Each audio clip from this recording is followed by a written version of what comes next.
Medieval 2 Total War is no Rome Total War, but it gets the job done. The gameplay is nowhere as fun and compelling as Rome Total War, but I enjoy this medieval world a lot more than I did the Roman world, just because you have knights in full plate armor, you're invading castles, I mean you feel like King Arthur. There's several different factions. Whenever I start a campaign in Medieval 2 Total War, I always like to play as England, just because that's the iconic land of medieval combat. Any cool medieval story worth their weight in salt take place around the UK. Chaucer, Shakespeare, The Wife of Bath, a ton of different King Arthur legends and spin-offs of those legends that take place on the British Isles are just so iconic and awesome. But of course you don't have to play as England, you can basically play as any faction on Earth, especially if you get some of the expansion packs for this game. The basic gameplay is pretty identical to the other Total War games. You have this turn-based strategy in the world map where you move around and take settlements. You manage settlements by building various buildings, recruiting various soldiers, expanding your empire, making various deals with other empires, creating trade routes, making alliances, breaking alliances, starting wars, helping your friends in other wars. All of this, of course, leads to one goal, and that is taking over as much of the world map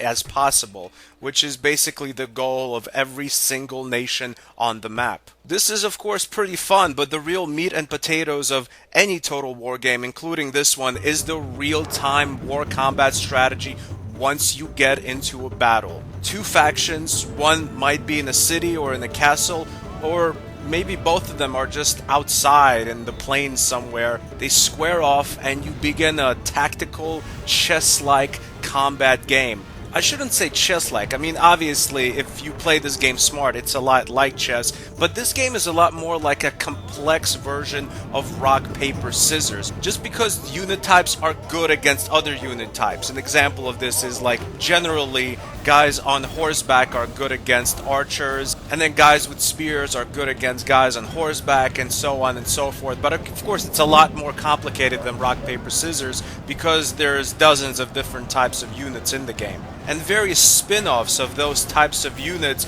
depending on the faction you have. So there's just a lot of content in the game when it comes to the real-time combat aspects.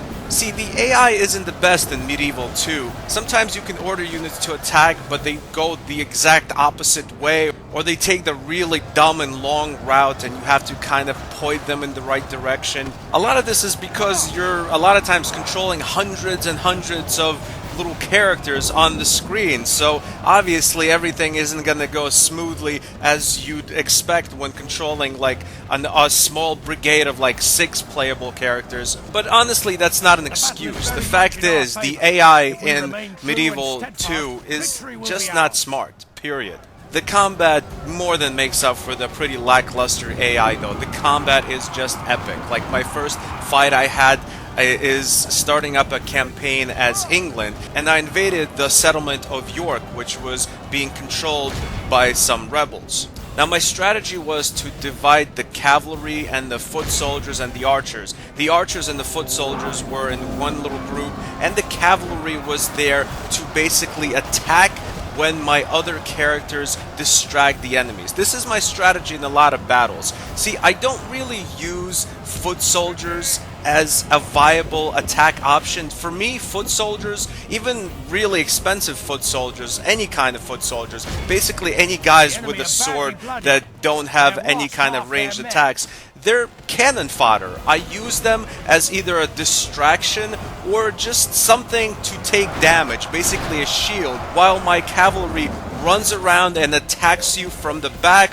or while my archers are shooting you from far away. Pay no attention to the full plate knight on horseback just behind that building over there. He's just a battle messenger. He doesn't fight. When you win a smart victory, when you play this game like a chess game, you feel satisfied, and that's really what the game wants you to do, to play the game smart. Of course, you can just select all your units and press attack, and all of them will just run directly at the enemy, and you can probably win if you greatly outnumber the enemy, but there's no fun in that. Graphically speaking, Medieval 2 is not the best, even for its time, but when you take into account and realize just how much is going on in the screen. The graphics are impressive just because of that. Because the game can handle all this movement and all these characters on the screen at one time without your disc literally exploding. This is by no means the best Total War game, but it's definitely one of the best, and it's worth a play, especially if you're a fan of medieval type knight stories. Because in this game you can actually live the life of a knight commander. Medieval 2 Total War gets an official stanburdman rating of an 8.5 out of 10. Thanks for watching. Goodbye, my nobleman.